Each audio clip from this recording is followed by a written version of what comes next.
नमस्कार, news one India देख रहे हैं आप। मैं हूं आपके साथ कोमल गंगवार। बुलेटिन की शुरुआत करेंगे बड़ी खबर के साथ।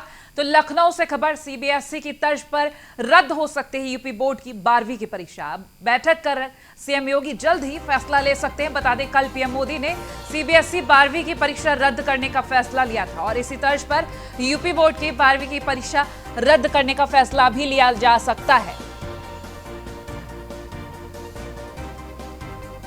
तो इस वक्त की ये बड़ी खबर आप तक पहुंचा रहे हैं लखनऊ से।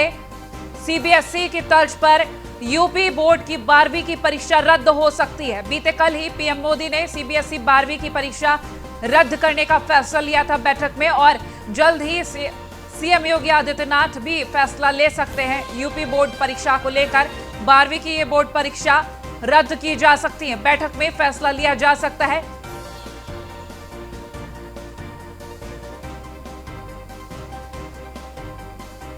कोरोना के चलते जो पढ़ाई रुक गई, कई माननीय प्रधानमंत्री जी के मार्गदर्शन में सीबीएसई इंटरमीडिएट की परीक्षाओं के संदर्भ में काफ़ी विचार के बाद पूरे देश के संदर्भ में ये निर्णय लिया गया है। चूँकि तमाम प्रदेश अभी भी बुरी तरह संक्रमित हैं और संक्रमण कम होने के बजाय वहाँ पर कई जगहों पर बढ़ा भी है, इसलिए पूरे देश की परिस्थितियों के मद्देनज़र माननीय प्रधानमंत्री जी के द्वारा जो निर्णय लिया गया है स्वागत योग्य है। निश्चित रूप में इससे अभिभावकों को, शिक्षकों को और विद्यार्थियों को बहुत बड़ी राहत मिलेगी। हम इसका स्वागत करते हैं। माननीय प्रधानमंत्री जी के मार्गदर्शन में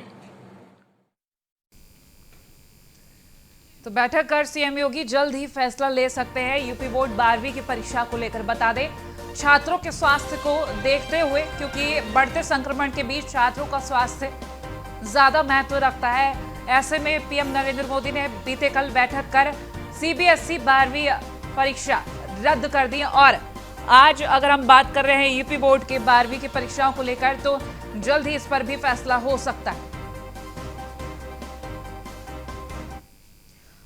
और संवाददाता एसके वाजपेयी हमारे साथ लाइव जुड़ चुके हैं, उनसे अपडेट ले लेते हैं। एसके, यूपी सरकार एक बड़ा फैसला ले सकती है। सीएम योगी आदित्यनाथ की तरफ से जो बैठक की जाएगी, फिलहाल हम बात कर रहे हैं यूपी बोर्ड के 12वीं की परीक्षाओं को लेकर, क्योंकि सीबीएसई बोर्ड की 12वीं की परीक्षा तो रद्द की जा चुकी है। बिल्कुल, अगर हम देखें तो देश का बड़ा बोर्ड है यूपी बोर्ड, जिसको लेकर करीब 56 लाख से ज्यादा परीक्षार्थी इस बार परीक्षा में थे, जिसमें 29,54,000 परीक्षार्थी सिर्फ हाई स्कूल के थे, जिसको लेकर उत्तर प्रदेश सरकार ने कोरोना की वर्तमान परिस्थितियों को देखते हुए निर्णय ले लिया है। अब उनकी परीक्षा रद्द कर दी गई हो। पूर्व प्राप्तांक जो पहले परीक्षाएं हुई हैं उनके आधार पर ही उनको 11वीं के लिए प्रमोट कर दिया जाएगा। जहां तक 12वीं का सवाल है, अब तक उत्तर प्रदेश सरकार की तरफ से कहा गया है कि जो जुलाई का दूसरा सप्ताह होगा, अगर परिस्थितियां जिस तरीके से अच्छी हो रही हैं, अगर ये सही दिशा में आगे बढ़ती रही, तो ऐसी स्थिति में जो 12वीं की परीक्षा है वो जुलाई के दूसरे सप्ताह में होगी। हालांकि इसमें कई रिबेट दी गई है कि इसमें जो परीक्षा है वो 3 घंटे के बजाय सिर्फ 1.5 घंटे की होगी और जहां अंक उसमें केवल 10 प्रश्न होंगे, जिसमें से केवल 3 ही करने होंगे। हालांकि सीबीएसई बोर्ड की परीक्षा रद्द होने के बाद, जो कि प्रधानमंत्री मोदी ने की है, जिसके बाद उत्तर प्रदेश सरकार भी इस पर लगातार विचार कर रही है।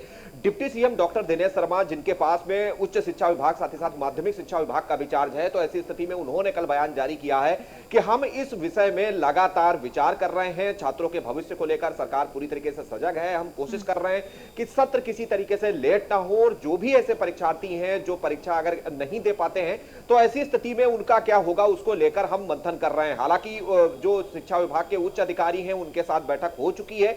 अब सीएम योगी आदित्यनाथ के साथ हम बैठक करने के बाद यह तय करेंगे कि इंटर के परीक्षार्थियों का क्या होगा। तो निश्चित है कि अगर हम देखें तो करीब 24 लाख से ज्यादा परीक्षार्थी उत्तर प्रदेश में यूपी बोर्ड के हैं जिनको परीक्षा देनी है। तो अब अगर ये परीक्षा जो अभी तक बहुत सारी रिबेट जिसमें पहले ही दी जा चुकी है, संभव ये भी है कि अगर मुख्यमंत्री से चर्चा के बाद ये परीक्षा अगर इसमें दिक्कतें आती हैं तो इसको भी रद्द कर दिया जाएगा। तो निश्चित है कि इन बहुत चीजों को लेकर लगातार शासन स्तर पर मंथन चल रहा है और जल्द ही सीएम योगी आदित्यनाथ के साथ इस विषय को लेकर deputy CM doctor Dinesh Sharma की बैठक होगी, जिसके बाद यह तय होगा कि यूपी में 12वीं की बोर्ड परीक्षा को लेकर क्या किया जाए। जी एसके, ये जो बैठक होने वाली है, सीएम और डिप्टी सीएम के अलावा और कौन कौन मौजूद रहने वाला है? बिल्कुल, इसमें माध्यमिक शिक्षा से जुड़े हुए निदेशक और साथ ही साथ में अपर निदेशक, उसके अलावा अपर मुख्य सचिव माध्यमिक शिक्षा समेत जो आला अधिकारी हैं, जो बोर्ड परीक्षा से जुड़े हुए हैं, जिनके कंधों पर यूपी बोर्ड परीक्षा का भार है, वो सभी अफसर इस बैठक में मौजूद रहेंगे। हालांकि अभी तक जो 12वीं बोर्ड के जो परीक्षार्थी हैं, उनको उत्तर प्रदेश सरकार की तरफ से बड़ी रिबेट पहले ही दी जा चुकी है। 3 घंटे का समय 1.5 घंटे किया जा चुका है। जहां एक लंबा प्रश्न पत्र होता था, उसको सिर्फ 3 क्वेश्चन तक सीमित किया जा चुका है। 10 क्वेश्चन होंगे, जिसमें ऑनल 3 करने होंगे। तो ये बहुत सारी रिबेट पहले ही दी जा चुकी है और उम्मीद ये है कि अगर परिस्थितियां नहीं सुधरती हैं तो ऐसी स्थिति में यह निर्णय सीबीएसई बोर्ड की तर्ज पर यूपी बोर्ड के परीक्षार्थियों के लिए भी हो सकता है। जी ठीक है, चलिए बने रहिए आप हमारे साथ। इसके आगे भी अपडेट्स लेंगे। और लखनऊ से खबर, कोविड कंट्रोल का योगी मॉडल। 24 घंटे में 3,32,000 कोरोना टेस्ट किए गए हैं। 5 करोड़ से ज्यादा टेस्ट करने वाला पहला राज्य बन चुका है यूपी। दूसरे नंबर पर प्रदेश सिर्फ 3 करोड़ 5 लाख टेस्ट ही कर पाया है। प्रदेश में 24 घंटे में 1500 केस आए और कुल सक्रिय केसों की अगर बात करें तो 28,000 ये संख्या रह गई है। रिकवरी रेट 97.1% हो गया है। पहले कहा जा रहा था कि प्रदेश में 30 लाख सक्रिय केस होंगे, लेकिन 30,000 से भी कम केस हो गए हैं। अधिकतम स्तर से 93% सक्रिय मामले कम हुए हैं। ऐसे में अगर हम यूपी सरकार की बात करें, क्योंकि लगातार कोशिश की जा रही थी कि आंकड़ों पर नियंत्रण जल्द से जल्द पाया जा सके और ये कोशिश सफल होती नजर आ रही। बता दें, कोरोना के आंकड़े काफी तेजी से कम हुए। एसके वाजपेयी लगातार हमारे साथ लाइव जुड़े हुए। एसके, लगातार आंकड़ों को लेकर जो कहा जा रहा था कि 30 लाख आंकड़ा बोला जा रहा था, लेकिन आज 30,000 से कम आंकड़ा है। कहीं ना कहीं बहुत बड़ी सफलता है ये।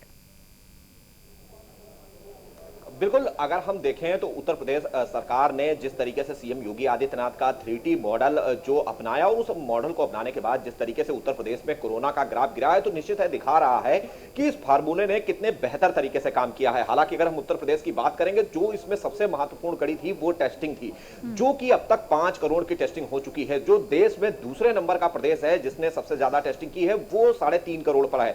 निश्चित है कि उत्तर प्रदेश उससे 1.5 करोड़ आगे है। 3,30,000 के करीब टेस्टिंग पिछले 24 घंटों में हुई है। जो उत्तर प्रदेश में अगर हम 30 अप्रैल को जाएंगे तो 4,10,000 एक्टिव केसेस थे, जो इस समय सिर्फ अगर हम देखें तो 30,000 है। पिछले 24 घंटों का आंकड़ा केवल 1500 नए एक्टिव केसेस पूरे उत्तर प्रदेश से निकलकर सामने आए।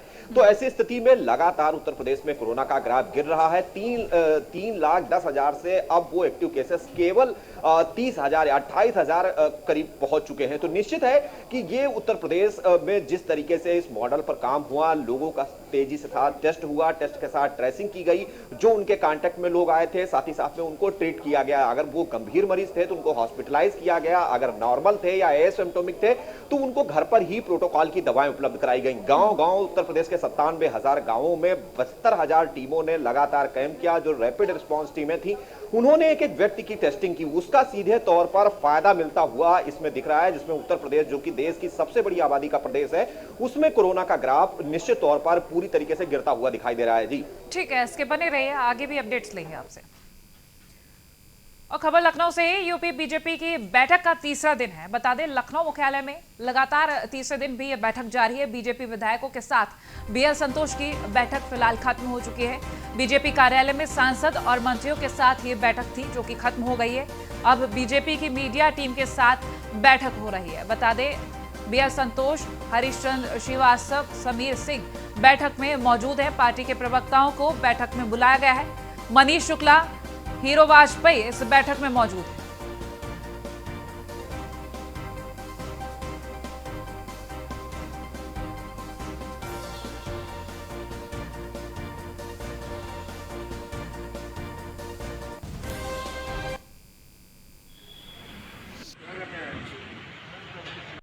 विशेष रूप से जो सेवा ही संगठन है, लखनऊ में कोविड किस ढंग से कंट्रोल किया गया और सेवा ही संगठन में कितने कार्यकर्ता कैसे काम कर रहे हैं, उस पर बात विशेष रूप से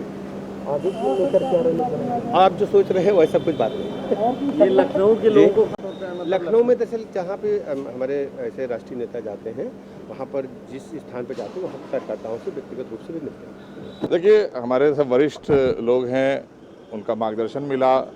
सेवा ही संगठन, उसके तहत हमें क्या काम करना चाहिए और क्या अभी कोविड को लेकर जिस तरह की चीज़ें हुई हैं उसको लेकर और आगे कैसे हमको बढ़ना है, और प्रदेश की जनता और संगठन और सरकार की चीज़ों को आगे लेकर बढ़ना है ताकि प्रदेश की 23 करोड़ जनता की कैसे और सेवा की जाए।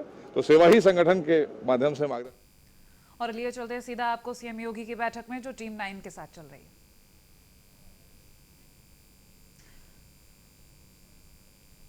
तो ये तस्वीरें आप देख रहे हैं, टीम 9 के साथ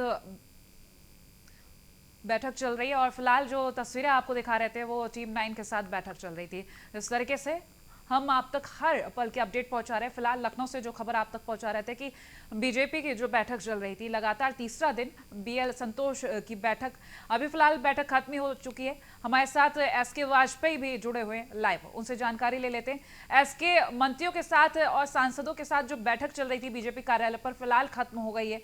अब आगे ये भी कहा जा रहा है कि मीडिया के साथ जो बैठक, क्या कुछ सामने आ सकता है? बिल्कुल, अगर हम देखें तो बीजेपी के राष्ट्रीय संगठन महामंत्री बीएल संतोष लखनऊ में हैं। पिछले 3 दिन से लगातार बैठकें चल रही हैं, जहां पहले दिन उन्होंने प्रदेश पदाधिकारियों के साथ बैठक की थी। उसी दिन शाम को उत्तर प्रदेश सरकार के कई आला मंत्रियों से बैठक हुई थी। कल दोनों डिप्टी सीएम, साथ ही साथ करीब 2 दर्जन मंत्रियों के साथ अलग अलग बैठकें चली थी। आज सुबह से ही लखनऊ के जितने भी विधायक हैं, सांसद हैं, साथ ही साथ जो एमएलसी हैं, उसके अलावा जो प्रॉपर लखनऊ के मंत्री हैं, जिसमें चाहे वो मोहसिन रजा हो या उसके अलावा ब्रजेश पाठक हो, आशुतोष टंडन हो, इन सभी मंत्रियों के साथ ये बैठक चल रही थी और ये बैठक पूरी हो चुकी है। अब जो उत्तर प्रदेश बीजेपी के मीडिया पैनलिस्ट हैं, जो उत्तर प्रदेश बीजेपी के प्रवक्ता हैं, उनके साथ ये बैठक जारी है और निश्चित है कि दोपहर में बीएल संतोष लखनऊ से निकलेंगे आज दोपहर में और दिल्ली में जो संगठनात्मक बैठक होनी है उसमें शामिल होंगे। तो निश्चित है कि जो पिछले 3 दिन का फीडबैक उनको मिला होगा, वो फीडबैक वो दिल्ली में जाएंगे। तो निश्चित है कि हर स्तर पर बात करने की कोशिश हुई, चाहे वो बीजेपी के संगठन में रहा हो या बीजेपी के मीडिया प्रभाव में रहा हो या फिर उत्तर प्रदेश बीजेपी के जो मंत्री हैं वो रहे हों। हर स्तर पर सरकार और संगठन के बीच क्या चल रहा है, क्या ऐसे चीजें बेहतर की जा सकती हैं, कैसे अच्छी परफॉर्मेंस हो सकती है, अगर लोगों के पास कोई शिकायत है तो वो शिकायत किस स्तर की है, इन बहुत सारे विषयों को लेकर चर्चा हुई है। खास तौर पर जो पंचायत चुनाव में परिणाम आए हैं उसको लेकर ज्यादा पूछताछ हुई और इसके लिए सरकार और संगठन के बीच में एक सामंजस्य रहे, बेहतर तरीके से वो काम करें, उसको लेकर क्या कदम उठाए जा सकते हैं, इन बहुत सारे विषयों पर चर्चा हुई हो रही है। चर्चा पिछले 3 दिनों से लगातार चल रही है, हालांकि अभी भी चल रही है और आज जब ये दोपहर में बैठक होगी, जब बीएल संतोष लखनऊ से निकलकर दिल्ली पहुंचेंगे, तो निश्चित है कि वहां पर इन सारी चीजों को लेकर मंथन होगा। जी, तो कुल मिलाकर पार्टी में और भी ज्यादा बेहतरी लाने और आने वाले चुनावों को लेकर बेहतर तैयारियों को लेकर ये बैठक देखी जा सकती है। बिल्कुल निश्चित है, क्योंकि सरकार की कोशिश यही है कि जिन चीजों को लेकर लोगों में नाराजगी है, खास तौर पर जो कोरोना काल में लोगों के बीच नाराजगी आई है, उस नाराजगी को कैसे दूर किया जाए। संगठन में अगर कोई पदाधिकारी है, उसको किसी तरीके की नाराजगी है या उसका कोई काम नहीं हो रहा है, तो उसको किस तरीके से सामंजस्य बिठाकर सरकार और संगठन के बीच में एक समन्वय बनाया जाए। इन बहुत सारे विषयों को लेकर चर्चा हुई है और सभी के अपने अपने सुझाव, जो उनके व्यूज हैं, जो उनकी शिकायतें थी, वो बीएल संतोष ने ली हैं।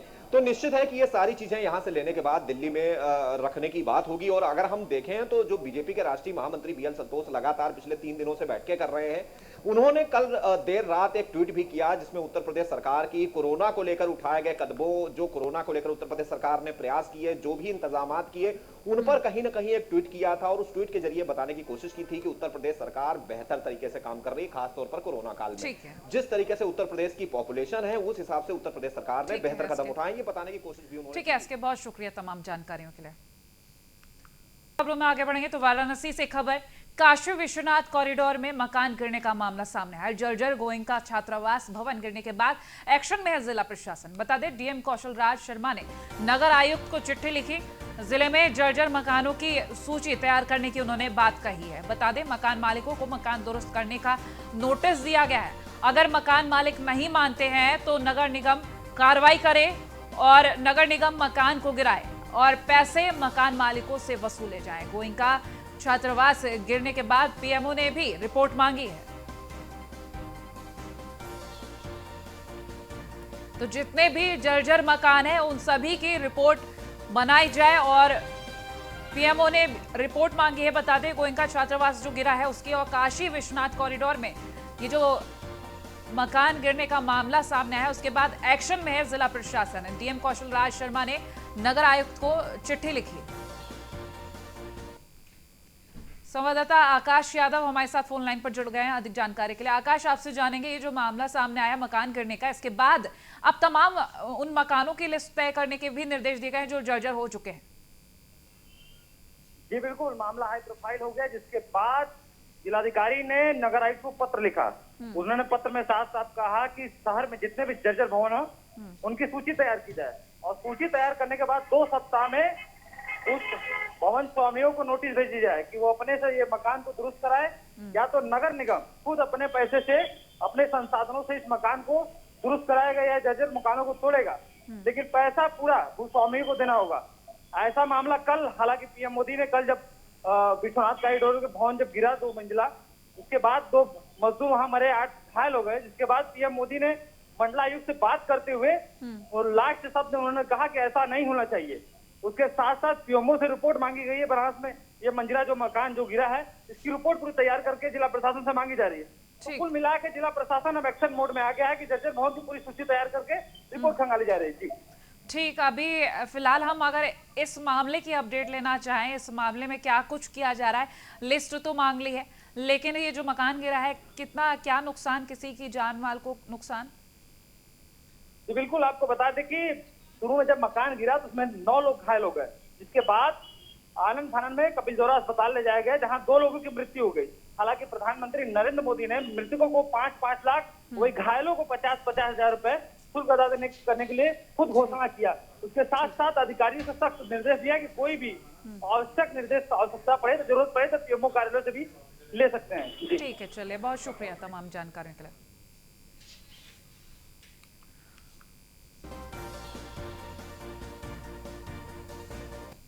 और खबर फतेहपुर से, कस्तूरबा आवासीय विद्यालय में घोटाला सामने आया है। बता दें, छात्राएं स्कूल में नहीं रही और 31,162,000 रुपए का भुगतान किया गया।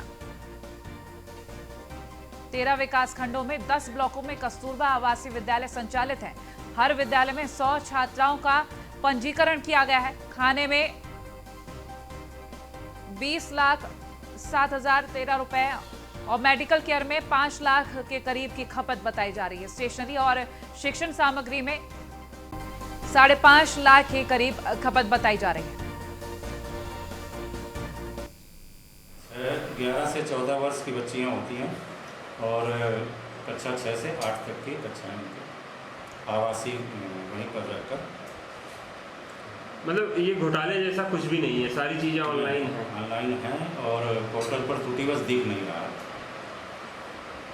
पूरे प्रदेश में यही हो रहा है। अब कई जिले उसमें हैं, न्यूज़ में भी आ रहा था। फतेहपुर भी है उसमें, फतेहपुर भी है, उसमें भी समथिंग 31 लाख का दिखाया जा रहा है। ऐसा कुछ नहीं है, सारा व्यय विभागीय निर्देशों के अनुरूप। खाना मेनू के अकॉर्डिंग दिया जाता है। जैसे मान लीजिए सुबह एक दिन पोहा है, मंडे को क्या मिलता है? हाँ, पोहा, चाय और दूध वितरण है। अगर हम लोग मान लो शाम को दूध मंगाते हैं तो सुबह ना दे पाए तो शाम को दे देते हैं, तो पोहा, चाय और बदल के दलिया है, एक दिन चने हैं। लंच में जो है दाल, चावल, रोटी, सब्जी, सलाद, रायता, और मान लीजिए दाल भी बदल बदल के ही हैं, कभी उड़द, मूंग, मिक्स दाल, इस तरह से। डिनर में वही दाल और सब्जी, रोटी, चावल। आवासीय बालिका विद्यालय, छात्राएं स्कूल में नहीं रही और भुगतान हो गया।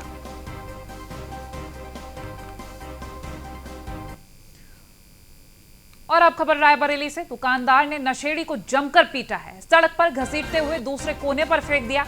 दुकान से सामान न मिलने पर नशेड़ी ने कई अपशब्द कहे थे। मारपीट की घटना सीसीटीवी में भी कैद हो गई है। भदोकर थाना क्षेत्र के ताला गोपालपुर की यह घटना बताई जा रही है और वो वीडियो आपको दिखा रहे हैं इस वक्त स्क्रीन पर, जो सीसीटीवी कैमरा में कैद हो गई। नशेड़ी दुकानदार से सामान मांग रहा था और सामान ना मिलने पर कई अपशब्द भी कहे हैं। और ये देखिए जरा किस तरीके से बुरी तरह से खींचकर पीटा है। तो दुकानदार ने नशेड़ी को जमकर पीटा है। पहले दुकान पर नशेड़ी सामान मांग रहा था, नहीं मिला सामान तो उसने कुछ अपशब्द कह दिए, जिसके बाद दुकानदार ने इस नशेड़ी को जमकर पीटा है और खींचकर सड़क पर दूसरे कोने पर फेंक दिया।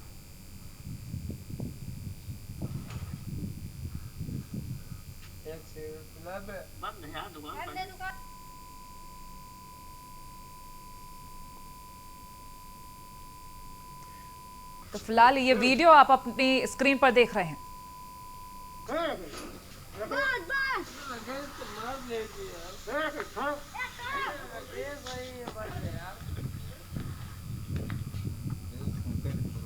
एक सिगरेट पिलाओ, दुकान बंद है भैया, पिला में 555 नहीं ना, दुकान बंद है। और फिलहाल इस बुलेटिन में था, खबरों के लिए देखते रहे न्यूज़ 1 इंडिया।